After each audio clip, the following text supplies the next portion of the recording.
Good evening students. देखिए, English लोग कहते तो हैं कि बहुत कठिन है, लेकिन इंग्लिश जैसा आसान दूसरा लैंग्वेज नहीं है। इंग्लिश सबसे आसान लैंग्वेज है। आसान होने का कारण एक आपको बताते भी हैं कि अगर ये आसान नहीं होती तो दुनिया भर के लोग इंग्लिश में इतने एक्सपर्ट नहीं होते। इसलिए ये सबसे आसान भाषा है। खाली ज़रूरत है इसको थोड़ा सा ध्यान देकर सीखने की। तो सीखने के टॉपिक में आज तो पहले हम नरेशन की टॉपिक को एक बार उठाते हैं। आपके सामने देखिए, नरेशन कैसे हम लोग चेंज करते हैं। ये आपकी परीक्षाओं की भी ज़रूरत है और कॉम्पिटिटिव एग्ज़ाम में भी इसकी बेहद ज़रूरत पड़ती है।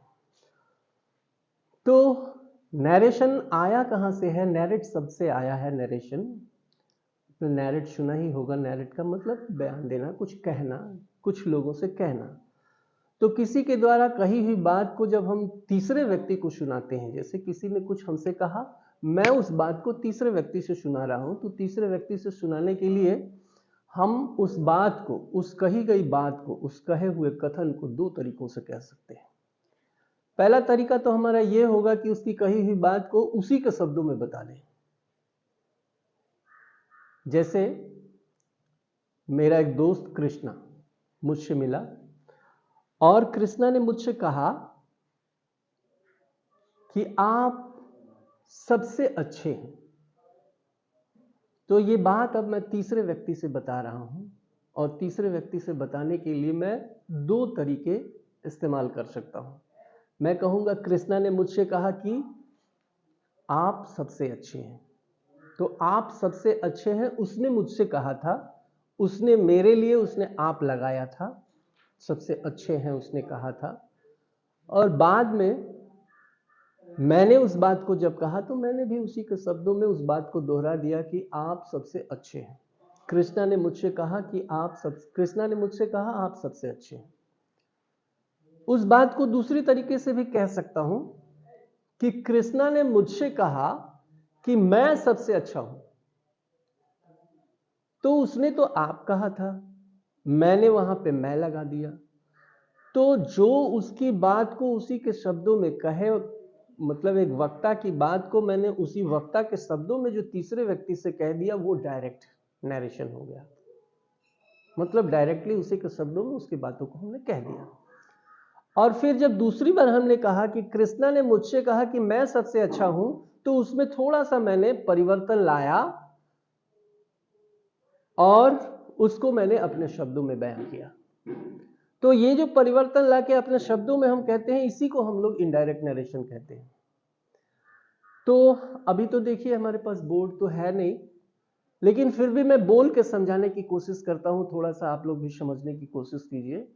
तो ये परिवर्तन हम जो लाते हैं, ये परिवर्तन कैसे लाते हैं, कहां किस तरह का परिवर्तन करते हैं, यही समझने की चीज होती है और कोई बहुत बड़ी चीज नहीं है।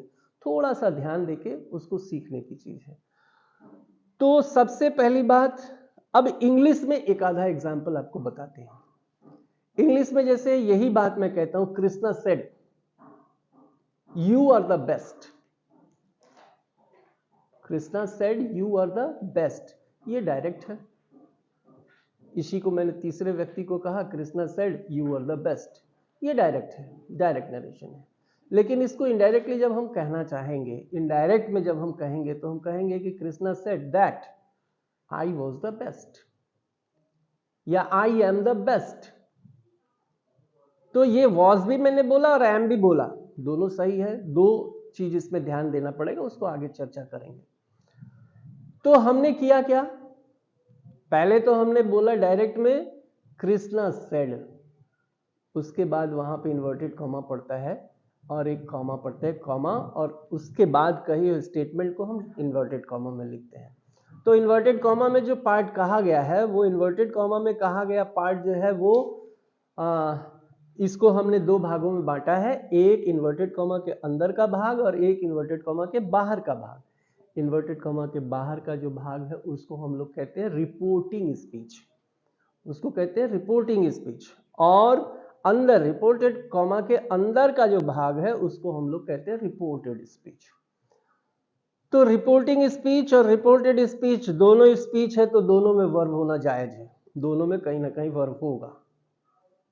तो पहला जो सेंटेंस मैंने बताया, कृष्णा सेड, कृष्णा सेड, तो यहां रिपोर्टिंग स्पीच में वर्ब हमारा सेड है। You are the best, are यहां पे मेन वर्ब की तरह इस रिपोर्टेड स्पीच में यूज किया गया है, तो इसका मतलब दो दो वर्ब है।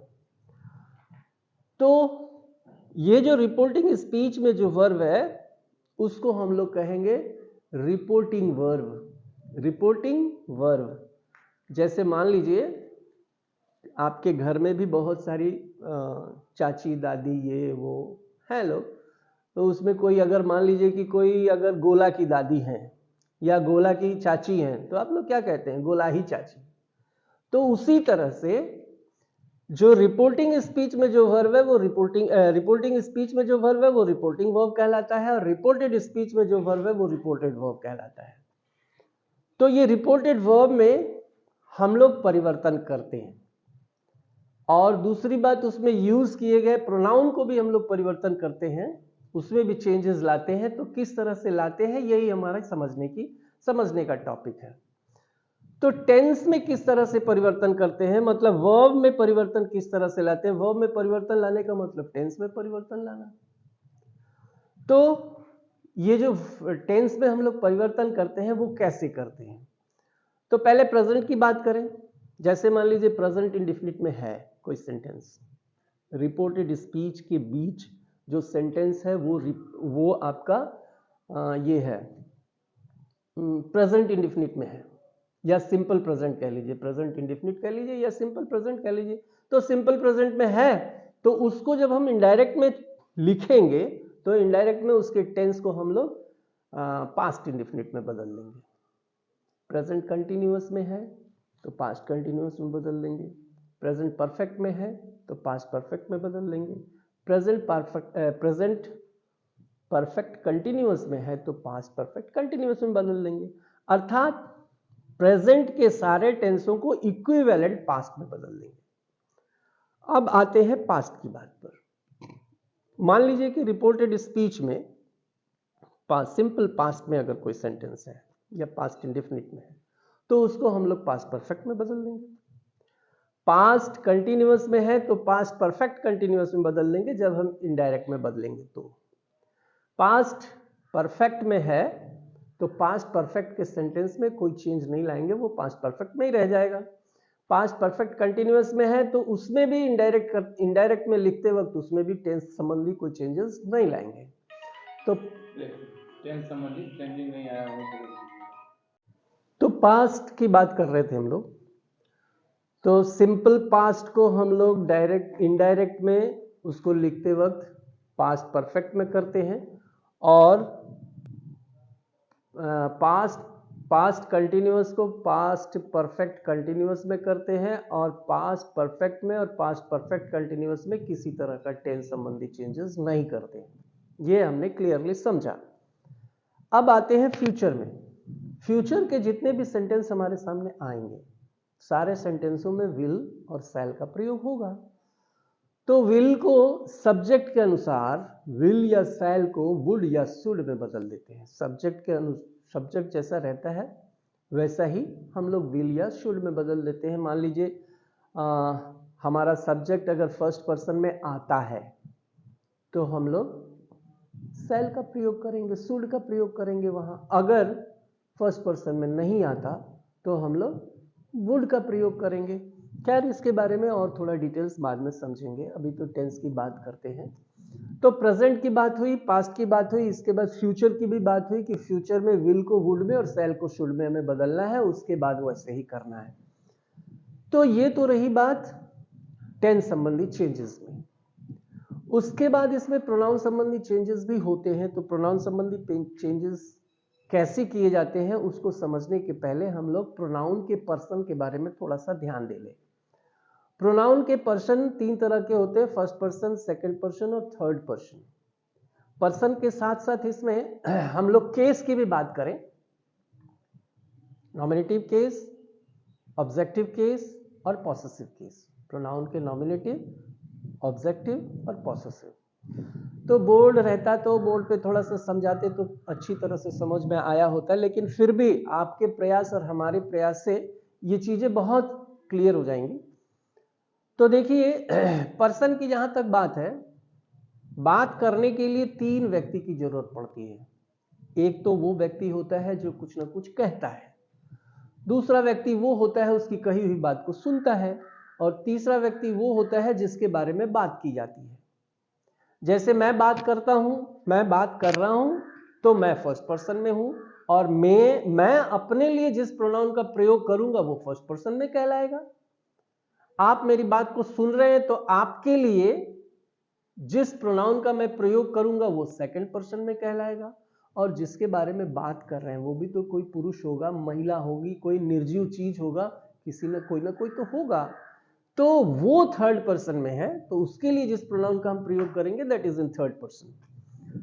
तो फर्स्ट पर्सन में जनरली नॉमिनेटिव केस में, मतलब सब्जेक्ट में, हम लोग सिंगुलर में आई और वी का प्रयोग करते हैं। आई और we, I first person singular और वी फर्स्ट पर्सन प्लूरल, और सेकंड पर्सन में यू, या तो वो सिंगुलर हो या तो प्लूरल हो, यू का ही प्रयोग करते हैं। और थर्ड पर्सन में पुरुषों के लिए ही सिंगुलर में, और महिलाओं के लिए सी सिंगुलर में, निर्जीव चीजों के लिए इट, निर्जीव चीज या निम्न श्रेणी के प्राणियों के लिए हम लोग क्या यूज करते हैं, इट, और प्लूरल में सबके लिए हम लोग दे यूज करते हैं। तो फर्स्ट पर्सन में आई वी किसमें, नॉमिनेटिव केस में, सेकंड पर्सन में यू नॉमिनेटिव केस में, और थर्ड पर्सन में he she it they nominative person में। इसके बाद आते हैं हम लोग ऑब्जेक्टिव केस में। ऑब्जेक्टिव केस कहने का मतलब कि वर्ब के बाद आने वाला वो प्रोनाउन जो हम ऑब्जेक्ट के रूप में यूज करते हैं जनरली वर्ब के बाद आता है।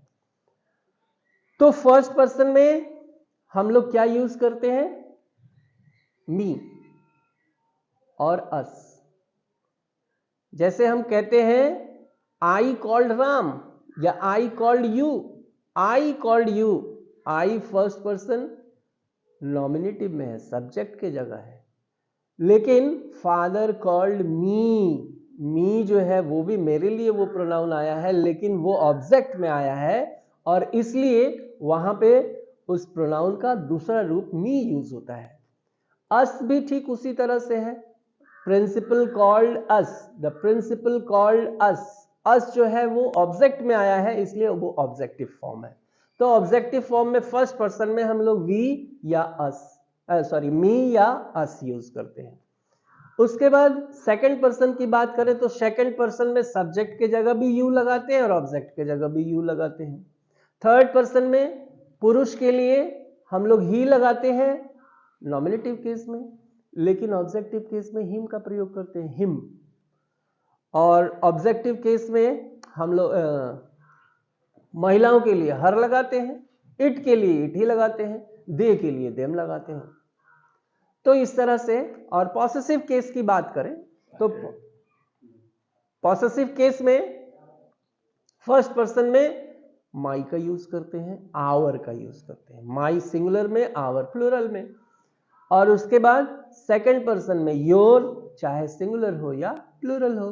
थर्ड पर्सन में हिज सिंगुलर मैस्कुलिन जेंडर के लिए हिज, फेमिनिन जेंडर के लिए हर, और इट के लिए हम लोग इट्स लगाते हैं, और दे के लिए देयर लगाते हैं। तो इस तरह से ये बातें आती हैं। तो चलिए ये थोड़ा सा खाका हम लोगों ने समझ लिया। अब 2-4 सेंटेंस हम लोग देखते हैं कि कैसे हम लोग प्रोनाउन संबंधी परिवर्तन करके और टेंस संबंधी परिवर्तन करके किस तरह से हम लोग चेंज करते हैं। तो एक सेंटेंस बताते हैं, Ram said to me I am going to my sister's house. Ram said to me I am going to my sister's house. चलिए ठीक है, तो रिपोर्टिंग स्पीच क्या है, राम सेड टू मी, ये रिपोर्टिंग स्पीच है।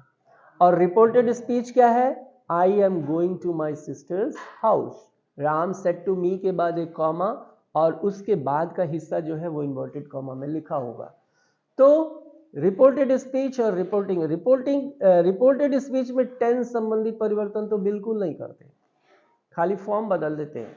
जैसे मान लीजिए सेड टू के बाद कोई ऑब्जेक्ट है, सेड के बाद कोई ऑब्जेक्ट है, जैसे राम सेड टू मी, तो सेड के बाद मी ऑब्जेक्ट के रूप में आया है, तो सेड को टोल्ड में बदल देंगे। तो शेड टोल्ड में बदलता है और से जो है वो टेल में बदलता है और सेज जो है टेल्स में बदलता है। यही फॉर्म बदल जाता है लेकिन टेंस नहीं बदलता है। तो रिपोर्टेड स्पीच में टेंस संबंधी कोई चेंजेस नहीं होते हैं। अब रिपोर्टेड स्पीच की बात करते हैं। तो रिपोर्टेड स्पीच में देखिए, I am going to my sister's house, I am going to my sister's house, इसको पिक कीजिए कि कहां कहां पे पर्सनल प्रोनाउन है। तो आई एक पर्सनल प्रोनाउन है, माई सिस्टर, माई जो है वो भी एक पर्सनल प्रोनाउन है, और दोनों फर्स्ट पर्सन के प्रोनाउन है। तो फर्स्ट पर्सन के प्रोनाउन अगर आते हैं रिपोर्टेड स्पीच में, तो फर्स्ट पर्सन के प्रोनाउन रिपोर्टिंग स्पीच के वर्ब के सब्जेक्ट के मुताबिक हम चेंज करते हैं। रिपोर्टिंग स्पीच के वर्ब के सब्जेक्ट के मुताबिक। तो रिपोर्टिंग स्पीच का वर्ब क्या है? सेड। कौन बोला? राम बोला। तो राम शब्द जो है ये थर्ड पर्सन है, किसी का भी नाम थर्ड पर्सन में आता है, तो राम थर्ड पर्सन में है। इसका मतलब आई और माई ये दोनों, हम जब उसको इनडायरेक्ट में लिखेंगे तो आई भी और माई भी, ये भी दोनों थर्ड में चले जाएंगे। तो फर्स्ट पर्सन अगर है रिपोर्टेड स्पीच में, पर्सनल प्रोनाउन अगर फर्स्ट पर्सन में है, तो रिपोर्टिंग वर्ब के सब्जेक्ट के मुताबिक उसमें चेंजेस आएंगे। तो क्या हो जाएगा? राम टोल्ड मी, अभी बताया ना, सेड के साथ, सेड के बाद ऑब्जेक्ट है तो वहां टोल्ड लगा देंगे। तो राम टोल्ड मी। अब कहेंगे सर ये टू कहां चला गया? तो सेड जो है उसी के साथ फिक्स प्रीपोजिशन है टू, टोल्ड के साथ टू नहीं लगाते। तो राम टोल्ड मी दैट, ये कंजंक्शन दैट लगाएंगे भाई। रिपोर्टिंग स्पीच और रिपोर्टेड स्पीच दोनों को जोड़ने के लिए वहां फेविकोल लगाएंगे ना, तो फेविकोल है दैट, वो कंजंक्शन है दैट, वहां पे दैट लगाएंगे। तो राम टोल्ड मी दैट, आई जो है राम ने अपने लिए बोला था, अब उसको थर्ड में हमें ले जाना है, तो हम क्या बोलेंगे? ही। आई एम गोइंग उसने बोला था, प्रेजेंट कंटिन्यूअस में टेंस उस सेंटेंस को बोला था, तो अब हम उसे पास्ट कंटिन्यूअस में करना है, तो क्या बोलेंगे? He was going to his. My जो है इसको थर्ड पर्सन में चेंज करना है, तो his, that he was going to his sister's house. तो टोटली एक बार क्या होगा? Ram told me that he was going to his sister's house। तो that much। इसके बाद एक सेंटेंस और बोलते हैं, एक सेंटेंस और थोड़ा समझा जाए। जैसे मान लीजिए, my brother told me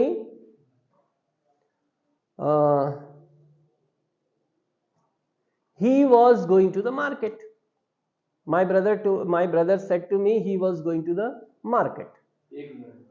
तो माई brother told me that, he third person है, तो थर्ड पर्सन का अगर पर्सनल प्रोनाउन है तो नो चेंजेस। तो हम कहेंगे my brother told me that he was going to the market. So that's all for today. हम लोग इसको अगली वीडियो में समझेंगे। आपको डिटेल्स में अगर ग्रामर गैलेक्सी में जाएंगे, ग्रामर गैलेक्सी नाम का एक चैनल है जिसमें मैं थोड़ा आप लोगों को पढ़ाने की कोशिश करता हूं, तो ग्रामर गैलेक्सी में जाके आप इसको अच्छी तरह से ऑन बोर्ड समझ सकते हैं। So thank you for today.